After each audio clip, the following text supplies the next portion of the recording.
So every few months or so, I like to pop back into the world of Star Citizen just to see what they're up to, what the latest happenings are, and they just had their annual conference, CitizenCon, where they reveal a bunch of cool stuff that is coming to the game in the near or far future. Honestly, the event looks really cool. I've, of course, never been. It's in the UK, and I just am not that deep into Star Citizen, but it does seem like a cool place to gather with a bunch of nerds and the developers and all that if you want to go to a convention themed around this game.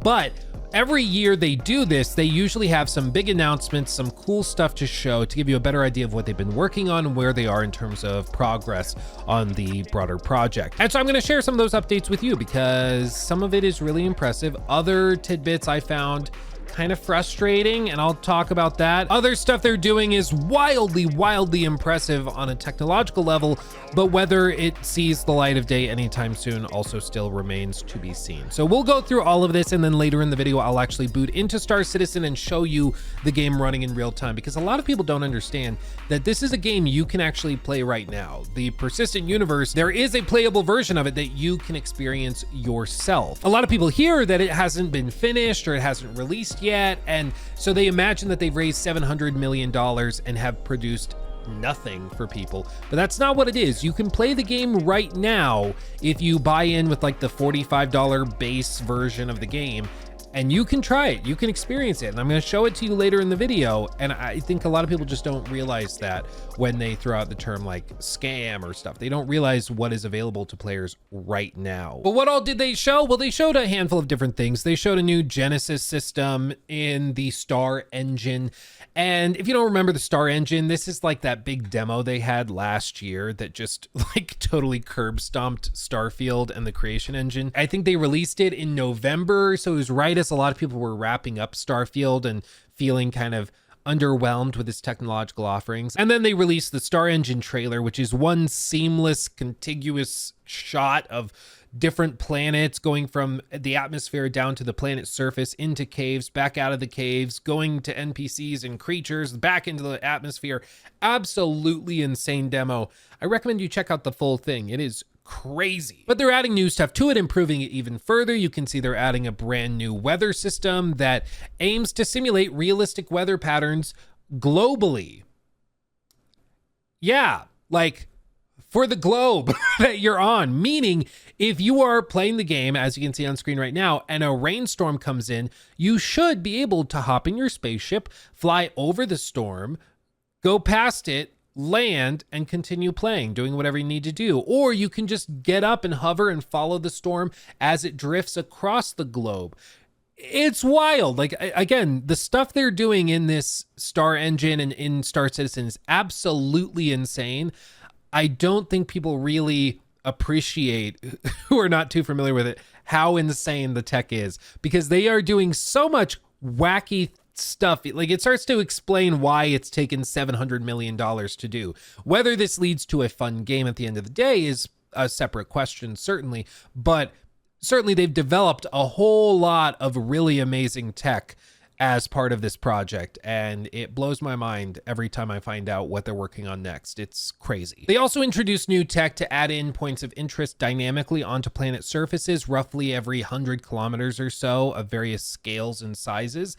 And this may not seem like that big of a deal initially, but remember, they're talking like 100 kilometers between major points of interest and then smaller ones scattered within. With Starfield, the average distance between points of interest was between 1 and 2 kilometers. So like, the scale they're going for here is massive. The difference is, of course, they have a lot more rovers. They have the ability to fly your ship between those points of interest, or just low altitude along the planet's surface looking for points of interest that stand out to you. And so while it may initially sound like this is going to be super sparse and boring, it perhaps is going to be sparse, but they are doing a whole lot of work to try and give players the ability to travel quickly between those points of interest, to have interesting things, and then to also have them make sense. So as you can see here, they're not just creating a single random mining outpost, and then over here is a science center. They want to have clusters based around certain themes. So if this is where a mining outpost would be, you maybe have one major area where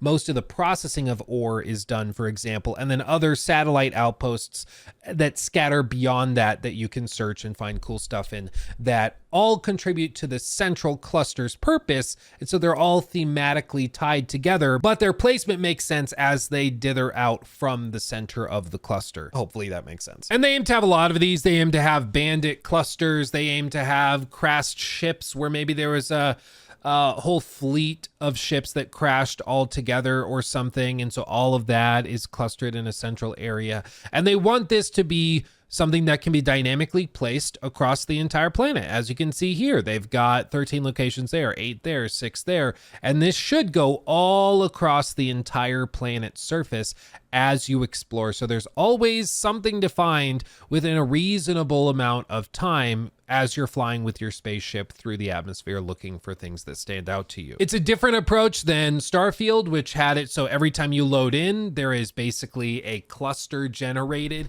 where there's only a few points of interest that are repeated within a kilometer or two of each other. In this case, they are really embracing the scale that they're handling here, and they're trying to use the planet's topography and layout to inform how those things are generated. Really cool concept. Whether it actually works out or not remains to be seen, but they are working on that. They also announced some other quality of life improvements like improved UI, social menus and stuff for handling other players or friends or org members and stuff like that, which is certainly helpful if you're playing in a big group of people. As part of this, they added in other cool stuff like calendars, for example. So the idea is an org can kind of schedule events together with other players, and orgs, you know, it might just be you and your friends. It might be a whole group of people you met on a Discord server.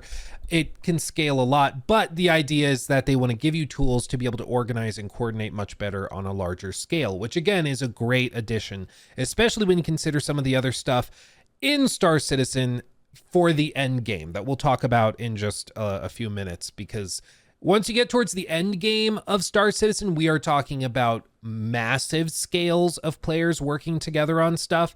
And so these tools are just simply a must. And it seems like they've actually gotten around to adding them, which is awesome. A lot of people I've heard in the comment section and in reaction to this have compared it to EVE Online tools. And if you're not familiar with EVE Online, go watch the Frederick Knudsen video that he did on it years ago. Fantastic video. We'll give you a very good idea of how that worked.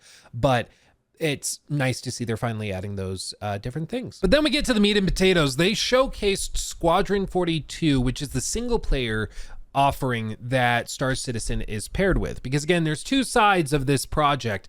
There's the persistent universe, and then there's the single player. The persistent universe is something you can try basically in alpha right now, but until today, there still is not a way for us to try the single player offering. Squadron 42 has been in the works since that initial Kickstarter, is my understanding, and they've since hired all sorts of notable actors like Mark Hamill, like Gary Oldman, and many, many others I'll point out here in just a minute. But they've all sort of gathered together and are contributing to what is supposed to be a pretty massive, epic single player experience, for lack of a better word. And at CitizenCon 2024, they actually showcased what seems to be the first hour of the game, hour 15 or so of the game. And it starts off strong with a cameo from the king of all nerds, Henry Cavill himself. Somebody in chat when we were looking at this said that he offered to do this for free. I don't know if that's true, but I would totally buy it. I don't know if his managers would allow him to do that, but it still is super cool to see him here. To hear that he's also a Star Citizen nerd is not shocking, but also kind of cool. So there you go, Henry Cavill, ladies and gentlemen. He can't get any cooler, I swear to God. And listen, there's an hour and 15 minutes of this demo. There's a lot here. The demo was running in real time. They actually ran it on stage, which is sort of something that doesn't really happen anymore. Like a lot of studios and companies, when they do these presentations, they will pre-record the footage and then they will show it in a recording, but they're not going to take the risk of a live demo, because what if it crashes? What if there's bugs? Because spoiler alert, there will be lots of bugs that we'll see. But I admire the chutzpah of just showing it running in real time, removing any semblance of like marketing BS, just being like, this is what it is. This is what you can expect. This is what's running right now on actual hardware. So I admire it, even if there's bugs and crashes, which there were like 2 or 3 crashes when they were trying to play this demo live on stage. But I admire the cojones to still do it and still showcase it live. It's impressive and ballsy, and I like that. I like the choice, not balls. I mean, I like the ball. I'm gonna move on. So they showed a lot here. Again, I recommend if you want to see the whole thing, go watch it. There's an hour and 15 here. It is a lot, and the story, you know, starts off kind of slow paced and they kind of build it up. But again, it's the first hour of the game. You would kind of expect it. After I watched through it kind of intermittently when we were on stream, because I was trying to entertain people, not just sit and watch a video, I was like, yeah, it's fine. When I sat down and watched the whole thing in its entirety, I appreciated the slower pace. So I recommend if you are into sci-fi stuff, go watch the full first hour of the game and see what you think of it. I don't think it's that common for games to just give you the first hour that they have as a demo, but that's what they did here. And I, again, admire the transparency. So there's that. They then show some space combat as some baddies start to come in here, and it gets pretty epic pretty fast. Well, to be clear, this specific segment that's on screen is like the tutorial of the weapon that you're learning. Like, it's just teaching you how to do it. As you can see, it's like a simulated version, but it starts to get really crazy once the actual crap hits the fan. As you can see, all of the aliens start coming in at the same time. Things get real crazy real quick. You're about to see Gary Oldman and then the bad guy, Lord Blackwood from that old Sherlock Holmes movie with Robert Downey Jr. Yeah, see, he's right there. They are bedeviled.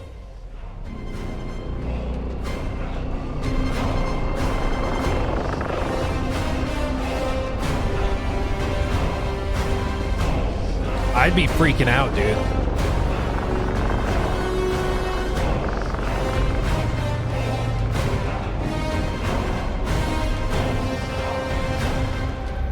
Lord Blackwood. I thought it would be bigger. Gary. Oh, Gary.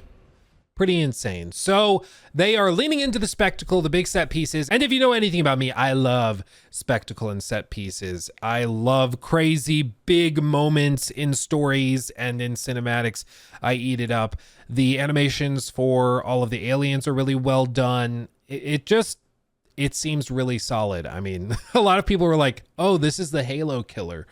Unironically, this might be a Halo killer. We'll talk about that more in just a second when we get to the release date. But yeah, that's you might not be wrong. So we get some more gameplay. We get some more narrative exposition, all of that. We eventually transition into first-person gameplay where you see this guy get yeeted right away. Oh, baby. And, you know, when you look for it, you can see little bugs here and there. This tank on the bottom of the floor, you'll see it kind of stand up and then disappear through the floor. If you're looking for stuff like that, you're going to find it. But again, this is seemingly a very early on prototype build, maybe not prototype, but an early build that is still years away, foreshadowing. And so it's reasonable to expect to see some bugs like that. But as they continue to show more, we get some other clips of some gunplay as well. And to me, the gunplay looks like standard Star Citizen gunplay. Like, it's a little light, not as punchy as I would hope for. But again, it's like, you're not playing these types of games, or this game in particular, for the gunplay or impact. You're playing it for the space sim stuff that is ridiculously impressive. And it's kind of hard to tell what a gun feels like when you're playing the game until you put your hands on the controller and feel what it plays like. I mean, it just is kind of hard to tell. So even if it doesn't look like it feels that punchy, it might feel punchy when you're playing it yourself.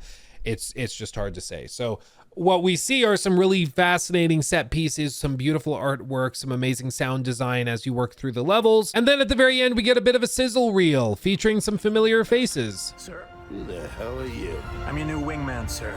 The name's You want me to learn your name and live long enough for me to care? Baron Actual, you're clear to launch. Launching in 3, 2, 1. Booyah. Some beautiful set pieces, some great environmental design that looks ridiculously good. I am here for it. It looks really, really solid. And this sizzle reel kind of continues on until the final splash of a logo, which will reveal their targeted launch date. Now, a little context, they said last year that the game Squadron 42 was content complete and that they were moving into the polishing phase. So a lot of people were like, oh, so they've just been polishing for a year. Maybe they shadow drop it this fall. Maybe they shadow drop it in the spring, or just really short announcement of release date to release date. Maybe it just comes out of nowhere.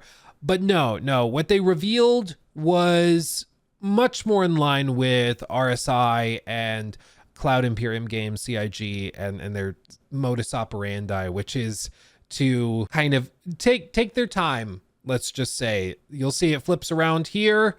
2026 is the targeted release date now. And this is where I first felt like a little frustrated, because I was like, okay, I'm glad to see that we've got a release date, not a release date, a release year. I appreciate that. But again, like we've been waiting over a decade for this. It's just frustrating for it to be like another 2 years away, you know? Like, it's just a little, you know what I mean? But we'll circle back to that in a bit. That concluded day one of CitizenCon. A lot of people were really hyped up, seeing that they were finally going to get a release window, at least for the single player game, and then also that they were seeing a ton of other cool engine improvements. But that leads us into day two, where they introduced some other kind of quality of life improvements to the persistent universe side of things. They discussed crafting, they discussed base building stuff with different habs to create different refineries or different operations and stuff. Seems super cool. Glad to have that there. I will look forward to when that eventually comes to the game in its final form. But again, more base building on a game like this is always welcome. I think that's awesome to see. And the idea of being able to go to any planet, land anywhere, claim land that other players can see and can come to, and then having all of that exclusive to me and my org, that is awesome. I love that concept, and I hope that they only continue to improve this and expand it. I mean, just looking at the concept art that they have for these things, I can start to see again the vision. Imagine that you have an entire base that's been built up by you and your friends participating in an org together, and being able to claim like whole areas of planets that are exclusive to you. I mean, again, it's a wild frontier, and I can start to see why this universal sandbox is so appealing. They showcased a new ship called the Starlancer, showing the interiors, how it works, all the stuff that's in there. Super cool ship.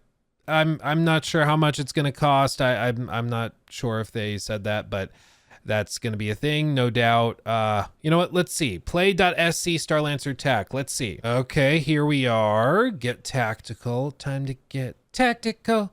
Tactical. Pre-order it now. How much is it? $225 for the pack. It's $500 for the 10-year insurance plan. It's $250, and then for the 10-year plan on the twin pack, that's also $550. Okay, a special edition comes with an exclusive 10-year insurance contract. It'll be in-game alpha 3.24.3. In case you're not familiar, the insurance basically just means if the ship is destroyed, you can just generate it. It's not like gone forever. But yeah, $250, $500 for the twin pack for two of them. Welcome to Star Citizen. Again, I have very firm thoughts on the pricing models and stuff, and I'm going to share all of that at the end of this video when we boot into the game. But I have strong thoughts about that stuff. It drives me up the wall. But anyway, we'll continue on. Oh my god. Okay, so I've been like taking timestamps of all the sections I wanted to talk about in the video, and look what this guy did. Neutrala Arloas did all of these timestamps for free in the comment section. Like, bro, Jesus, that's crazy. Now, one of the things that a lot of people have had questions about is Endgame and Endgame content surrounding Star Citizen, because it seems like it's one of those games where it's like, okay, that's a really cool sandbox, but what do I do? Like, where is the fun at? For some people, the self-motivation to just go and build bases or fly ships around, racing them, or maybe collecting ore to get more money to buy cooler ships, that's enough for them. But for other people, they're looking for some more rigid structure in the end game. And there are some tidbits of information here that I do find interesting. So let's just look at this. So we have a main story to connect the universe. We have all the guilds and their associated professions. And we have location stories to give the world depth and life. Crucially, though, we have a new core progression in the game, guild reputation. But what about our other core progression in the game? The economy. So, as we've discussed before, we'll be implementing a Star Sim-powered dynamic economy that will automatically adjust the in-game prices based on player activity. Love that. To be clear, other games have done this too, other MMOs. World of Warcraft, for example, had an actual like in-game economy that was so complex. It was studied by economists in detail because it was so crazy interesting in how it could predict stuff. Let me see if I can find the article. Yeah, like this one where they discuss the 87-page research paper, Gold Farming, Real-World Production in Developing Countries for the Virtual Economies of Online Games by Richard Heeks, a professor of developmental informatics at the University of Manchester. Like, in-game economies are crazy complicated and super fascinating to see. And so hearing that they're looking to implement one here is also super cool to see. I'm wondering how they implement it and keep it balanced, but I'm sure that's something that they are also worried about and that they'll continue to balance as time goes on. But for credits to actually matter, though, we need to have an economy where credits flow out as well as in. This means transactions such as repairing, refueling, and restocking need to have value. If everything is too cheap and the money coming into the economy is too great, we'll have massive inflation. Relatable. And this is where taxes and insurance come in. Boo! That's funny. We'll have two main taxes: inheritance tax as part of Death of a Spaceman, and security tax for your base that will cover the cost of planetary shield tech. Insurance, on the other hand, will be split between medical insurance, which covers your hospital imprints, and probably the most important one of all, ship insurance. Now, as we have Death of a Spaceman, we also need Death of a Spaceship. Losing your ship should be significant. Right now, for example, over 90% of all claims in the verse are for ships that have not been destroyed.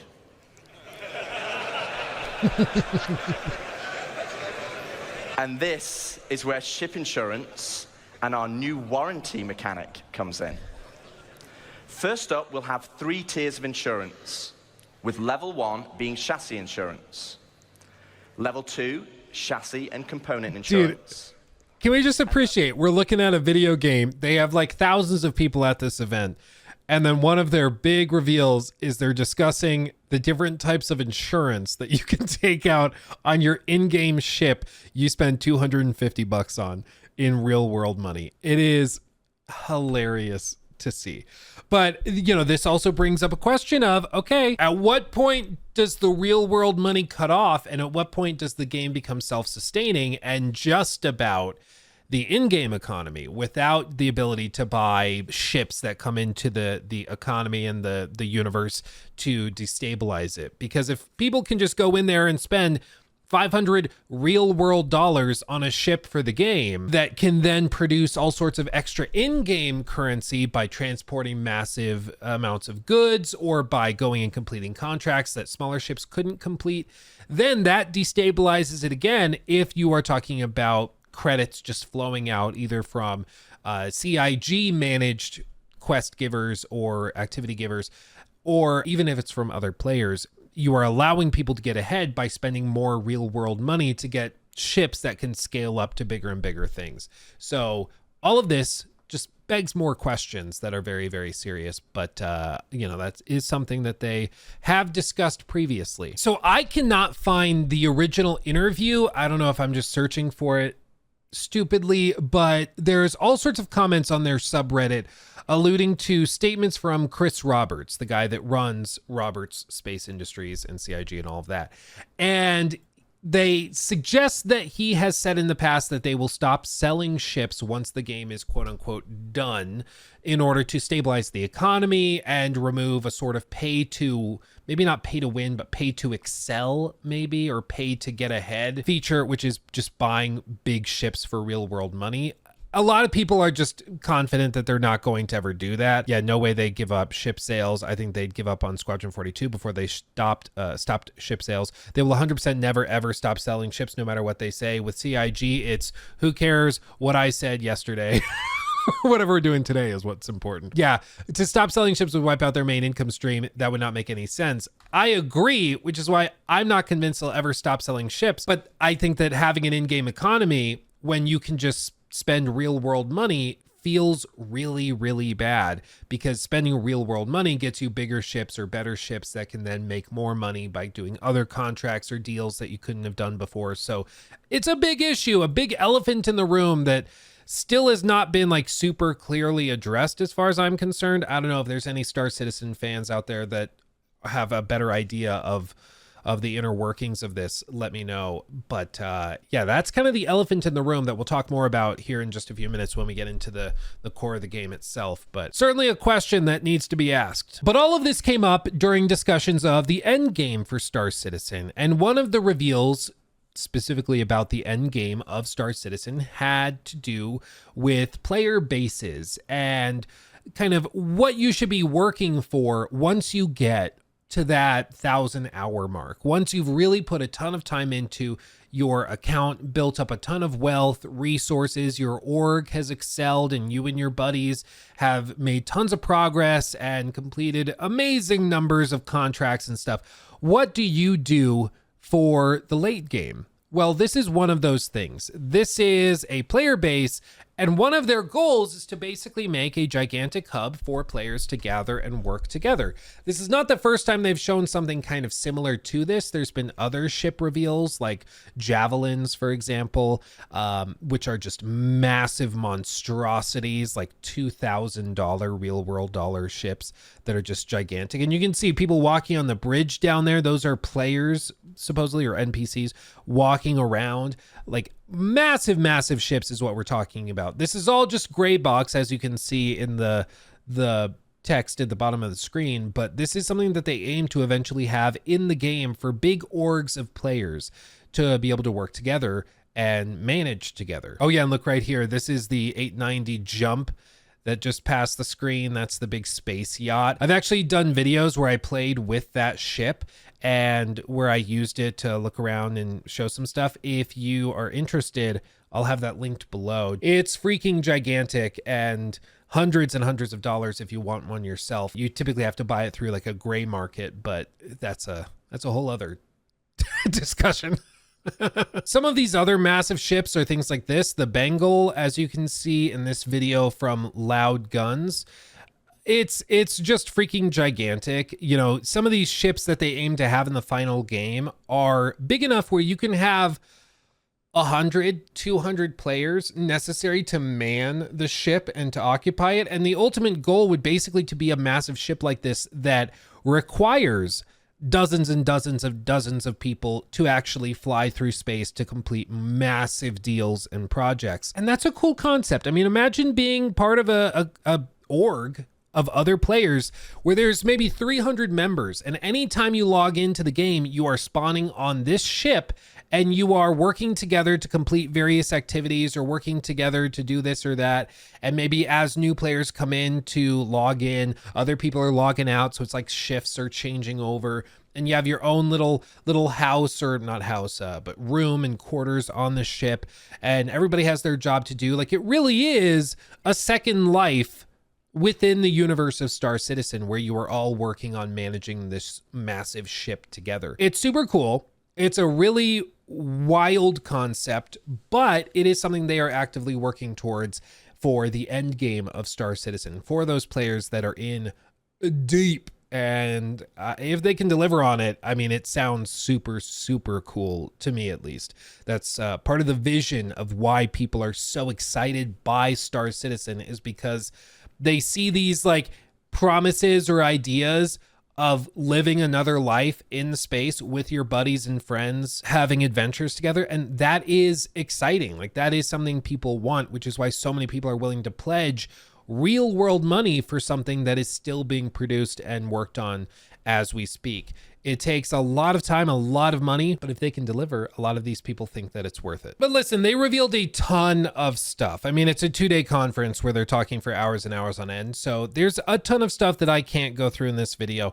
I mean, they showed off the massive sandworm they first showed off back in 2016. They apparently have a prototype of it working in the game, in the persistent universe side of it, where you can actually go and fight it with your buddies and stuff. Still probably a long ways out to when we actually see it popping up when you're exploring, but cool to see that they haven't just totally abandoned this gigantic space penis. So that's cool. There's a lot here, and I want you to understand that even if there's something you thought was particularly notable that maybe I missed as we ran through this kind of overview, that just is a testament to how much stuff is going on at any given time with Star Citizen. I mean, it really, really is massive. And if there is something really cool that I left out, please comment it below.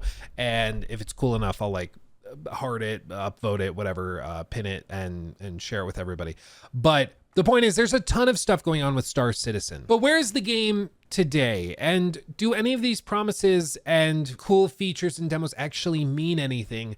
Or is it all just marketing stuff? And what is the deal with all of the paid ships and everything going on with the pay to excel side of the game? Well, let's get into the not super fun part of the video and talk about that. So here we are in Star Citizen itself. You can see we've got a ship right there. Ooh, I wonder what that's for. This right here is like the most basic bare bones ship that money can buy. Like, it is the most simple. One player fits inside of it. It can fit like one crate into its little cargo hold. That's it. That's all it can do. And inside here, I was like, if I can go up a ladder. So this should give you a pretty good idea of what a brand new player is going to experience when they boot into the game. As you can see, we've got our ship. We've gone to the hangar. We have retrieved it and we are ready to go. All I'm gonna do to take off is I'm going to hit Alt-N to request a takeoff, and then the roof above me is going to open up, allowing me to get out. I can't really angle the camera to show you, but it has opened. You can kind of see it right up there opening up. And so all I'm gonna do is I'm gonna take off by starting my engines with a tap of the button I, or I can go in here and I can like manually turn it on. As you can see here, you can actually reroute stuff yourself should you wish to. We can lower that, or we can just turn guns off and put all the power into engines if we want. But once we're ready, we just hold down spacebar and we take off straight up out of this spaceport. And then to close our landing gear, we tap N. There it goes, and boom, we are flying. We are ready to go. And here we are free to just start exploring ourselves. Ready to go. How cool is that? But you may be like, Luke, I want to go somewhere else. This is just a random city and shipping depot, it seems like. Can we travel somewhere else on this planet? I'm so happy you asked. Again, part of the whole premise of Star Citizen is that it is a full galaxy for you to explore, including the individual planets that we just flew through. So you can see now we're above the clouds, but if I want to explore another spot on the planet, or I'm meeting a buddy of mine or something, I just tap the F2 button, we pull this open, select the planet I'm at, or maybe a different moon that I want to go to. Maybe I want to go over here. I'm going to route there. You see it's going to generate a little path. I'm going to close this down, and then I'm going to tap B to open up my quantum travel. And I got to get a little higher because it's disabled in the atmosphere. But once I get a little bit higher, I can then use it. And so I'm going to get up higher and higher. There we go. It's online. And you can see that I also am sitting here with bare hands. That's because when I was trying to film this video yesterday, I crashed my ship. And so I ended up in the hospital. And So I'm not currently wearing any any protective equipment, let's just say. I am chilling in a hospital gown in the ship like a true space wizard. But now that we are spooled, I'm gonna tap the left mouse button to quantum engage, and there we go. Oh no, did it stop? It kind of stopped. It stopped. Okay, I don't know why it stopped, but we got out of the atmosphere that quickly. That's cool, but we gotta keep going. Okay, blast off. Okay, and you can see there it is. There it is. It's very little. It's just a little baby planet or moon, whatever. Just a little baby. And here we are. Boom. So now I can turn off quantum travel, but now we've traveled from that planet over there all the way over to this planet, which is a planet-sized planet, mind you. This is, or moon. I keep saying planet, but it's a moon. But all we're gonna do is now travel in real time all the way down to the planet's surface, and I'm gonna show you that we can land anywhere. So let's just pick a random spot, maybe this little, maybe the top of that. That looks cool. That looks like it could be maybe a hill or a mountain. Let's land right where our crosshairs are. And we're just gonna do this in real time, okay? I'm gonna let this just go. I know I could warp down there, but I'm just gonna do it in real time. We'll do a time lapse. Here we go.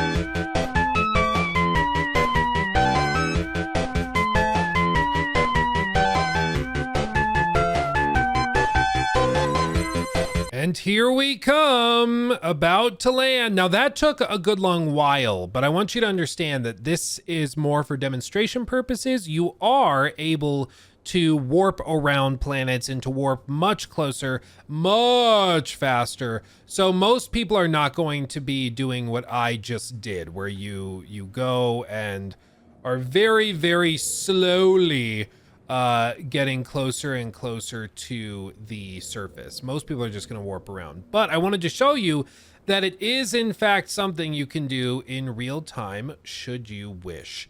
And just like that, we have landed on a planet, or moon again, I guess, that is totally far away, like super far away from where we started, and there's been no load screens, nothing to break that up. And if we want to just take off and continue exploring around the planet, we can do that. We can just take off and start flying along, and we could circumnavigate the entire planet if we wanted to. No issue whatsoever if we wanted to do that. Furthermore, if we wanted to at this point, say, go somewhere else on the planet's surface. So let's just say we open this up, we look at it, and we're like, ooh, you know what? We want to travel on this moon, maybe over to this point of interest. Let's do this. Let's route there. It's going to do the little routy route, and then we just warp over that way. Okay, so we're up here. We're going to calibrate over to that point, and then once we're fully calibrated, we're going to warp. And just like that, we flip over. We're going to zip around at super fast speeds. Ooh, wow. You see? Much faster than we were just going, I'll tell you what. We were going 250 meters a second because I didn't push in the overdrive because I wanted the slow gradation of movement. But this shows you just how quickly you can get around should you desire. And just like that, we are coming in on our objective, which is right up there. We can flip over. And you can see that's the point of interest we had marked. I can increase our velocity up just like that. And we'll fly right up to it and land in a matter of seconds. See how much faster we can go when we actually like crank the speed. Isn't it beautiful? But just like that, we can turn off our overdrive, quantum, whatever. Turn that off.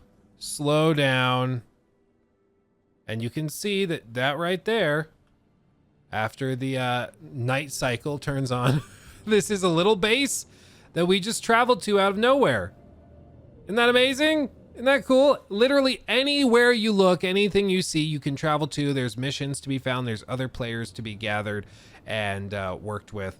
There is so much in this game. It really is outrageous. And if we want to land just like this, voila, we can. Easy peasy. Lemon squeezy. And to be clear, this is just like ship flight. This isn't even like the core mechanics of the game where you're completing contracts or deliveries or mining is what most people do.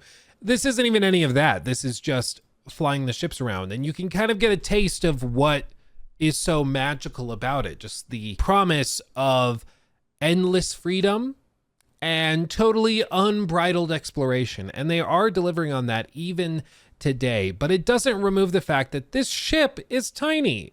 I can't play this ship with my friends. I can't have us load up and do cool stuff together.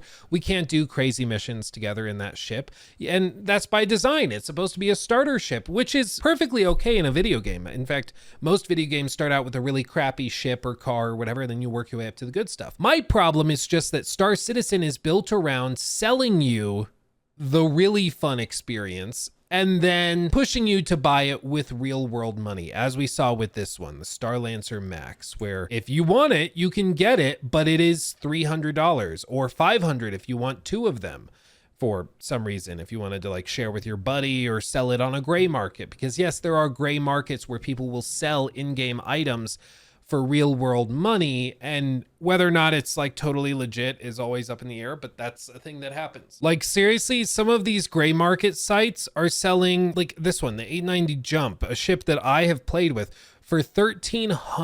$1,300. Now you might be wondering, well, Lou, can't you just grind for this in the game? Yeah, you can. You can grind credits by completing mining activities or various contracts, whatever. That's true. You can grind in-game currency for this ship and use it.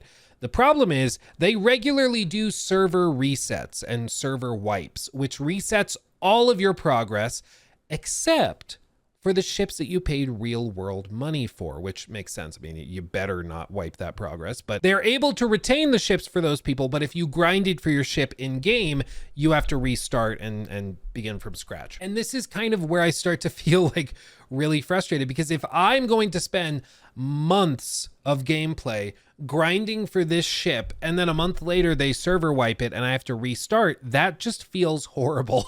Like it feels terrible, especially because this other guy over here can pay real world money for it and then he gets to keep it and continue using it. Like, again, maybe it's not pay to win, but it's pay to excel. It's pay to enjoy the coolest stuff in the game. And you could hand wave it away and be like, yeah, well, when you pay real world money for it, you know, you're not really appreciating it. It won't mean as much to you as if you grinded for it. And I guess that's true, but it doesn't change the fact that if you have more real world money to spend on Star Citizen, you can skip a lot of the grind and monotony involved therein. And you can just get right to the cool stuff, like flying a space yacht that has a basketball court and a pool. Yes, this ship has a pool inside. But listen, this brings me to like the central discussion around Star Citizen, and it's one of the elephants in the room. It's the big thing, in addition to the constant delays that frustrates everybody about the game, which is that the business model around Star Citizen has been built on the premise of selling you ships, some that are done and in the game today, others that are coming later, like even this one that we just looked at, the Freelancer. This is aimed for 2025. They expect it to be out sometime next year for the patch 2.24 or 3.24 something. I forget where they wrote it down, but it's for one of those patches. They expect it to be out next year. Yeah, target release year is 2025. And because their whole business currently and the funding of this project is built around selling you these things, they have an incentive to continue doing that. So promises of eventually removing the paid ships, I just don't see that ever happening. If anything, there is an active incentive for them to never finish the game so that they never have to stop selling the ships. And maybe that's a justifiable evil. Maybe that's like a necessary evil to get this amazing tech and this crazy game and sim. Maybe it's worth having some whales that spend thousands and thousands of dollars on this. I'm not totally sure if that is truly worth it, but what I do know is, especially as the late game mechanics start to be introduced, as they start adding in an in-game economy, as they start adding in all sorts of different levels of insurance to balance out the economy, having paid ships and paid advantages to players is just a mess. Like it literally creates a pay to advance, a pay to excel, a pay to win scheme. And even though some Star Citizen fans are thousands of dollars deep and they are kind of they've spent too much money to give up now, basically. I hope that even those diehard fans can acknowledge and recognize how insane this looks to somebody on the outside, to somebody who has never tried the $45 version even of Star Citizen, to somebody that's just looking at it plainly as an offering for a massive MMO, basically. They're looking at it and they're saying, okay, it seems interesting. It seems really fun and cool. But if somebody's willing to spend $400 to get the better ship than mine, like they're just going to be shortcutting all the grind. Like that just feels bad. The idea that somebody can spend $400 or 300, I guess, for this ship specifically, or 500 for the 2-pack, like, and they don't have to grind for months or weeks. Even like that just doesn't feel good. And that is not a great way to instill confidence in a player base for a big economy and all of that. It's a problem in my view. I love the concept of Star Citizen. I think there is a reason so many people have fallen in love with the pitch, which is why they're willing to put up tons of money for stuff that doesn't even technically like exist in the game yet. You know, this is buying a thing you're going to get next year, pre-ordering an in-game ship for hundreds of dollars. People are doing that because they believe in the vision, and that's a powerful thing. But in my mind, the completed vision doesn't work if you're still selling ships for hundreds of dollars. I don't think you can have a valid, stable in-game economy that's welcoming to new players and old if there is a way to just spend more cash and bypass all of that.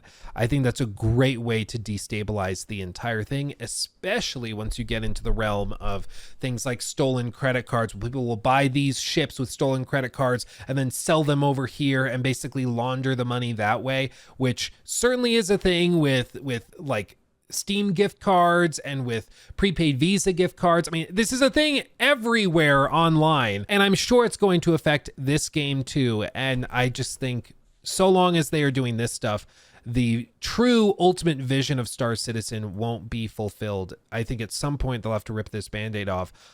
Otherwise, I just don't see it working out for the average player. But I also don't really see a world in which they give up all of this money, where they give up the shop that's generating them millions of dollars a month. Maybe they find a way to transition it to just cosmetics or to just cool skins and stuff, but I just don't see them ever doing that. So it's a weird thing, because I love the concept. I don't love how they monetize it, and I don't think the concept can be fully realized, monetized the way that it is. But let me know what you think in the comment section below, what you think of all of this stuff.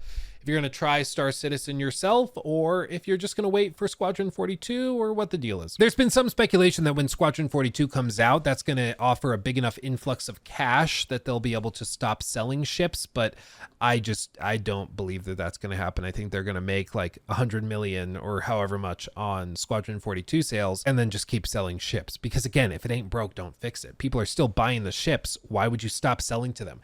I spoke to a guy who came over to our live streams on my second channel, Luke Stevens Live, which you should definitely be subscribed to, by the way. Just passed like 134,000 subs or something. It's awesome. We have a great time. But I talked to somebody who came over to our streams when we were playing Star Citizen one day, and the dude told me that he straight up sold his second car so that he could spend more money on Star Citizen, because there was like some big event happening. I think it's the thing that happens in May. There was like a big discount on a ship he had wanted for ages. So he sold his like second backup car to be able to buy it. The spending that has gone on with some of these people to justify purchases and to be able to pay for it is insane. And I don't know if there's another game out there that's quite like it. It is mind-boggling when you start to talk to some of the whales, quote unquote, involved in Star Citizen. They are full-on addicts. And they're very nice guys. They're super good at the game. They understand it. They love it. They're passionate about it. But really, at the end of the day, it's like their hobby is Star Citizen. Their hobby is not gaming. Their hobby is Star Citizen. You know how some people go and spend thousands of dollars on like super premium golf clubs? Some people do that with Star Citizen, and they spend $2,000 on a single ship that they really love. And for other people, they're looking at it and they're like, that's insane. But then they're going and buying a luxury set of golf clubs, or they go and they buy the nice tennis racket, or they go and they buy that weird upgrade for their car so it looks cooler. I guess I can't really judge them. I like Legos. I have lots of Lego, the Lego Titanic and stuff, Lego Hogwarts. I love Lego sets. I'm sure for a lot of people, they think that's super stupid for hundreds of dollars. So maybe, you know, who am I to judge? But what I do know is, looking at it purely from a video game perspective, I don't think you can have an in-game economy that works if you're offering such pay to excel mechanics as this. But I'll leave it there. Thank you for watching. I love you all. Let me know your thoughts on Star Citizen below, and whether you think that this pitch makes sense to you. And I'll see you in the next one. Hugs and kisses. Bye-bye.